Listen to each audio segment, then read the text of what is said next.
Assalamualaikum warahmatullahi wabarakatuh. Baiklah, bertemu lagi dengan saya Lediana pada pembelajaran online di PKBM Bina Insani pada mata pelajaran ekonomi. Baiklah, kita akan membahas modul 2 yaitu unit 2 yang berjudul saat yang tepat untuk membeli atau menjual.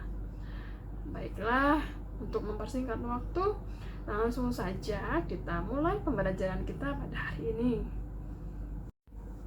Baiklah, langsung saja kita mulai materi kita pada hari ini, yaitu tentang permintaan dan penawaran.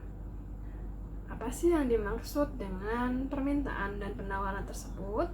Yang pertama, kita akan membahas tentang pengertian dari permintaan. Permintaan adalah berbagai jumlah barang tertentu yang diminta konsumen pada tingkat harga tertentu dalam jangka waktu tertentu. Jadi, permintaan akan barang dan jasa yang diminta oleh konsumen pada harga tertentu dan pada waktu tertentu itu disebut dengan permintaan. Selanjutnya, permintaan dapat dibagi menjadi dua, yaitu permintaan efektif dan permintaan absolut. Permintaan efektif adalah permintaan yang disertai dengan daya beli, sedangkan permintaan absolut adalah permintaan barang atau jasa yang tidak disertai dengan daya beli. Baiklah, langsung saja kita akan membahas tentang penawaran. Pengertian penawaran adalah barang, jumlah barang, dan jasa yang ditawarkan produsen kepada konsumen pada berbagai tingkat harga pada waktu tertentu. Itulah yang dinamakan dengan penawaran. Selain itu, bagian yang kedua kita akan membahas tentang faktor yang mempengaruhi permintaan dan penawaran. Ada 6. Di sini ada 6 faktor yang mempengaruhi permintaan, antara lain. Yang pertama adalah harga barang itu sendiri. Yang kedua, harga barang substitusi dan komplementer. Yang ketiga, pendapatan konsumen. Yang keempat, selera konsumen. Yang kelima, pertambahan penduduk. Dan yang terakhir, asumsi terhadap perubahan harga. Langsung saja yang bagian B tentang faktor-faktor yang mempengaruhi penawaran. Ada 6 faktor yang mempengaruhi penawaran. Di antaranya adalah yang pertama, harga barang itu sendiri. Yang kedua, kemajuan teknologi. Yang ketiga, harga input atau faktor produksi. Yang keempat, jumlah perusahaan dalam industri.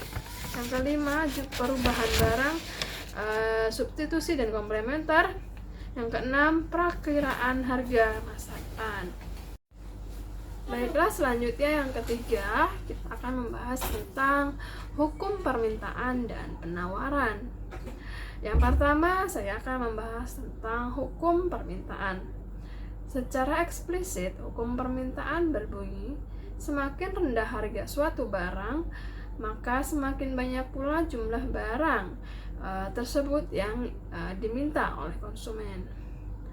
Selanjutnya, saya akan membahas tentang pengertian dari ceteris paribus adalah suatu asumsi atau anggapan bahwa semua faktor lain yang turut mempengaruhi permintaan dianggap konstan atau tidak berubah. Itulah yang disebut dengan ceteris paribus. Selanjutnya yang B, saya akan membahas tentang hukum penawaran. Secara eksplisit, hukum penawaran adalah bahwa semakin tinggi tingkat harga suatu barang, semakin banyak jumlah barang yang ditawarkan oleh pengusaha. Kemudian yang keempat, fungsi permintaan dan penawaran. Yang A, kita akan membahas tentang fungsi permintaan. Seperti kita ketahui bersama bahwa kurva permintaan bergerak dari kiri atas ke kanan bawah atau sebaliknya. Hal tersebut karena adanya hubungan terbalik atau negatif antara permintaan dan harga. Selanjutnya kita akan membahas tentang rumus fungsi permintaan, yaitu QD sama dengan A min BP. QD adalah jumlah atau kuantiti, sedangkan A adalah konstanta, B adalah koefisien pengaruh, yang P adalah tingkat harga. Yang kedua, rumus fungsi penawaran. Rumus fungsi penawaran dapat kita ketahui yaitu QS sama dengan min A plus BP. Selanjutnya kita akan membahas tentang bagian kelima, yaitu kurva permintaan dan kurva penawaran. Dalam kurva di samping, yaitu kurva tersebut menunjukkan lereng atau kemiringan yang negatif, di mana semakin tinggi harga, semakin sedikit jumlah barang yang diminta. Dari daftar permintaan barang, Anda dapat membuat fungsi permintaan secara sederhana, yaitu dengan mengambil dua titik ordinat, misalnya pada tingkat harga P sama dengan 1 dan pada tingkat harga P sama dengan 2. Selanjutnya kita ketahui bahwa P1 adalah 1, P2 adalah 2, dan Q1 sama dengan 13, kemudian Q2 sama dengan 11, dimasukkan dalam persamaan berikut, yaitu P min P1 dibagi P2 min P1 sama dengan Q min Q1 dibagi Q2 min Q1. Selanjutnya kita masukkan ke dalam persamaan tersebut, P min 1 dibagi 2 min 1 sama dengan Q min 13 dibagi 11 min 13. Kemudian selanjutnya kita peroleh perhitungan P min 1 dibagi min 1 sama dengan Q min 13 dibagi min 2. Hasilnya adalah 2P plus 2 sama dengan Q min 13. 15 sama dengan Q min 2P, Q sama dengan 15 plus 2P. Jadi fungsi permintaannya adalah QD sama dengan 15 min 2P. Selain itu, kita akan melihat tentang kurva penawaran. Pada gambar tabel berikut, Anda dapat melihat bahwa kurva penawaran memiliki lereng atau kemiringan yang positif. Artinya, semakin tinggi harga, maka semakin banyak jumlah yang ditawarkan. Berdasarkan kurva di atas, Anda pun dapat membuat fungsi penawaran yang sederhana, yaitu dengan mengambil dua titik koordinat. Yang P sama dengan, misalnya P sama dengan 1 dan P sama dengan 2. Rumusnya adalah P min P1 dibagi P2 min P1 sama dengan Q min Q1 dibagi Q2 min Q1 sama dengan rumus fungsi permintaan. Selanjutnya kita masukkan ke dalam perhitungan P min 1 bagi 2 min 1 sama dengan Q min 3 dibagi 6 min 3. Selanjutnya P min 1 dibagi min 1 dibagi 1 sama dengan Q min 3 dibagi 3. Selanjutnya perhitungannya 3P min 3 sama dengan Q min 3, Q sama dengan 3P. Baiklah, selanjutnya kita akan membahas tentang poin B, yaitu harga keseimbangan. Suatu harga dikatakan mencapai harga keseimbangan jika jumlah barang yang diminta sama dengan jumlah barang yang ditawarkan pada waktu tertentu dan harga tertentu. Syarat dari keseimbangan adalah permintaan sama dengan penawaran. Yang pertama, kita akan membahas tentang elastisitas dari permintaan.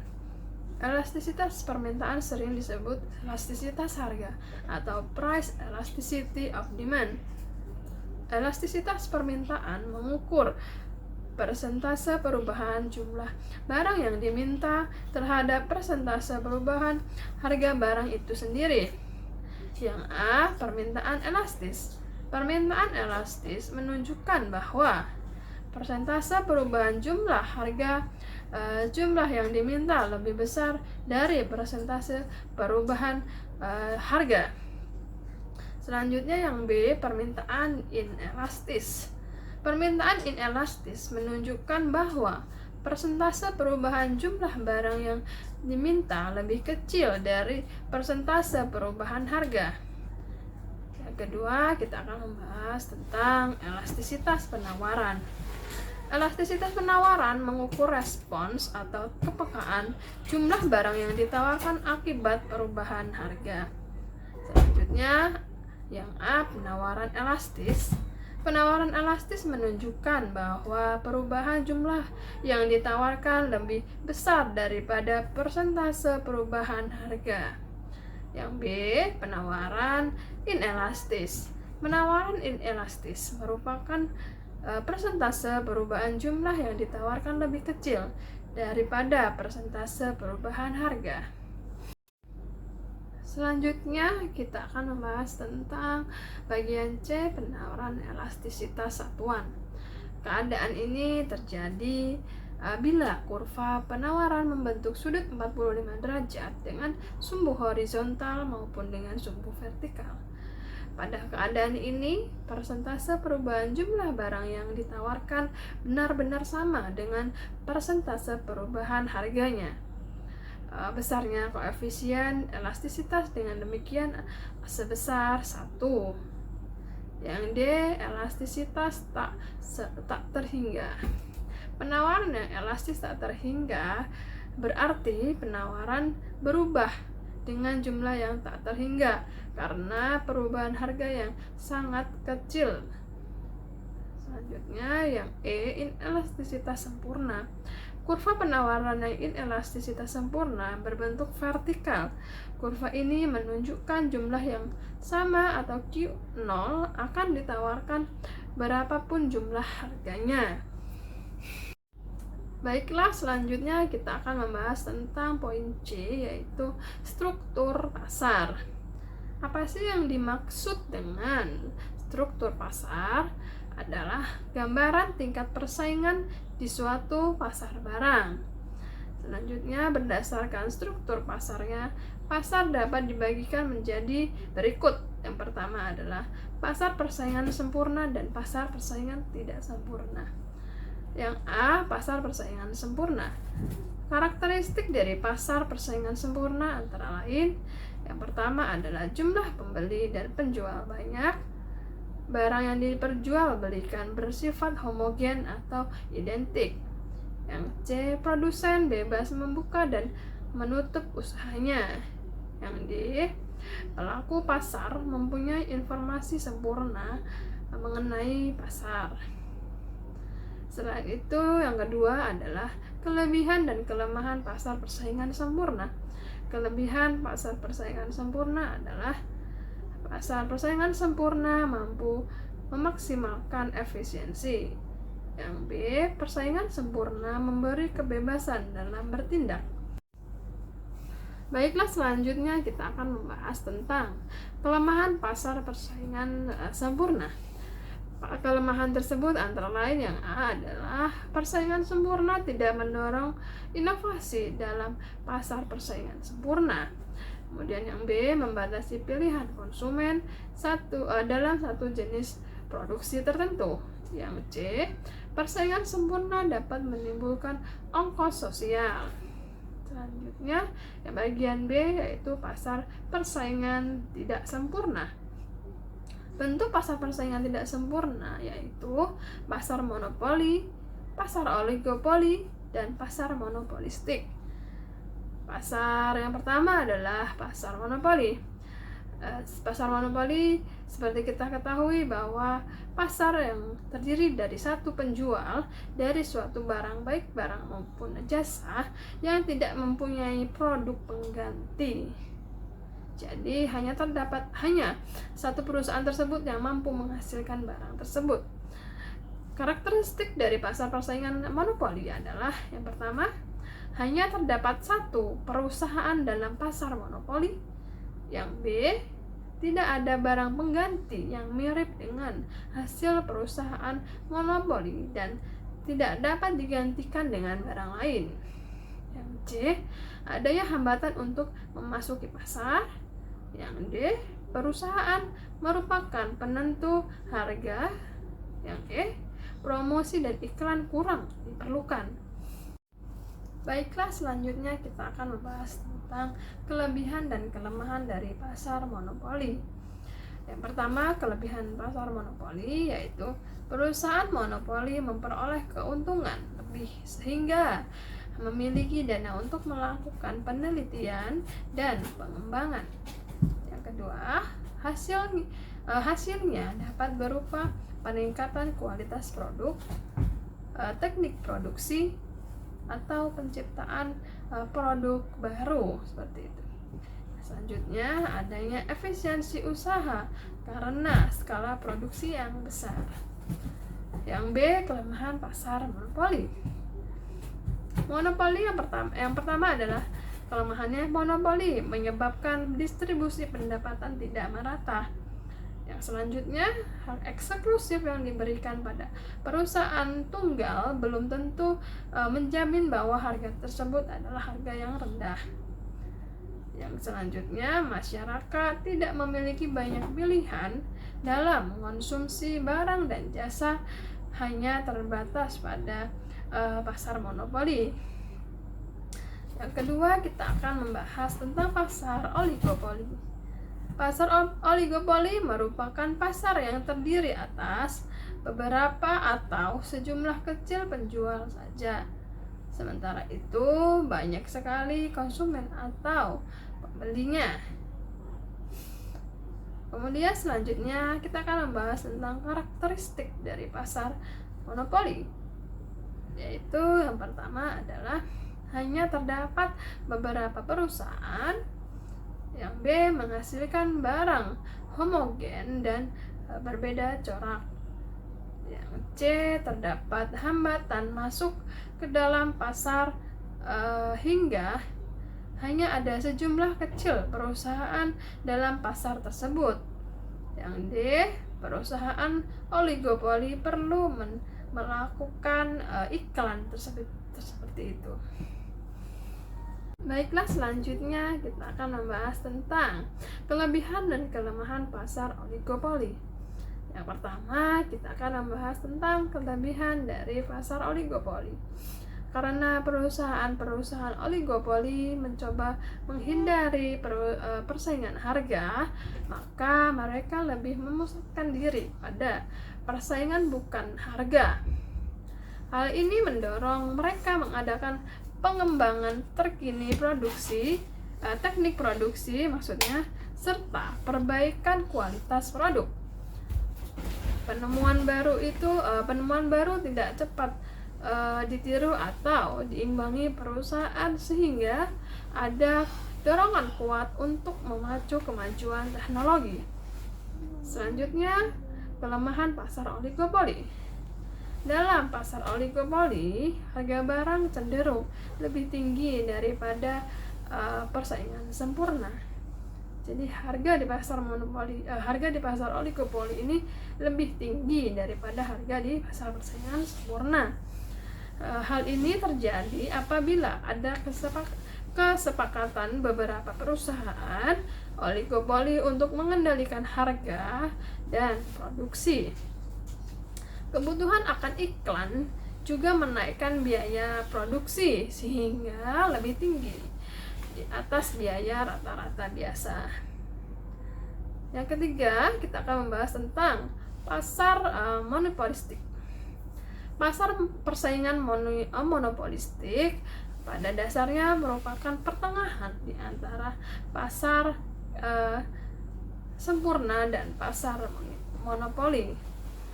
Karakteristik dari pasar persaingan monopolistik yaitu yang pertama, terdapat banyak penjual. Yang B, barangnya bersifat berbeda corak. Yang C, perusahaan mempunyai sedikit kekuasaan mempengaruhi harga. Kemudian yang D, tidak ada hambatan untuk memasuki produksi. Yang E, penggunaan promosi penjual sangat efektif. Baiklah, selanjutnya kita akan membahas kelebihan dan kelemahan dari pasar persaingan monopolistik. Yang A, kelebihan pasar persaingan monopolistik. Setiap perusahaan persaingan monopolistik akan berusaha memproduksi barang yang mempunyai sifat khusus. Ya, dari segi distribusi pendapatan, pasar persaingan monopolistik telah lebih merata karena tidak ada perusahaan yang dominan dan tidak terdapat keuntungan lebih dalam jangka panjang. Yang B, kelemahan pasar monopolistik. Perusahaan dalam persaingan monopolistik umumnya berukuran kecil sehingga masih bekerja kurang efisien dalam memanfaatkan sumber daya ekonomi dibanding dengan pasar monopoli. Konsumen masih harus membayar harga barang yang lebih tinggi dan biaya marginal atau margin MC untuk menghasilkan barang tersebut. Yang kedua, peran iptek terhadap perubahan jenis dan struktur pasar. Dalam beberapa hal, teknologi disebut-sebut sebagai salah satu alat atau penentu letak struktur pasar di sebuah industri. Semakin baik teknologi yang dimiliki oleh sebuah perusahaan, maka semakin berkemungkinan perusahaan tersebut masuk ke dalam pasar monopoli. Sebaliknya, semakin rendah teknologi yang dimiliki oleh sebuah perusahaan, semakin mungkin ia berada di pasar persaingan sempurna. Dan apabila sebuah perusahaan memiliki teknologi yang ketinggalan atau tertinggal, maka kemungkinan ia akan keluar dari pasar. Baiklah, cukup sekian pembahasan materi kita pada hari ini. Sampai jumpa lagi di pembahasan materi selanjutnya. Jangan lupa untuk mengerjakan tugas yang ada di kolom deskripsi. Baiklah, langsung saja saya akhiri. Wassalamualaikum warahmatullahi wabarakatuh.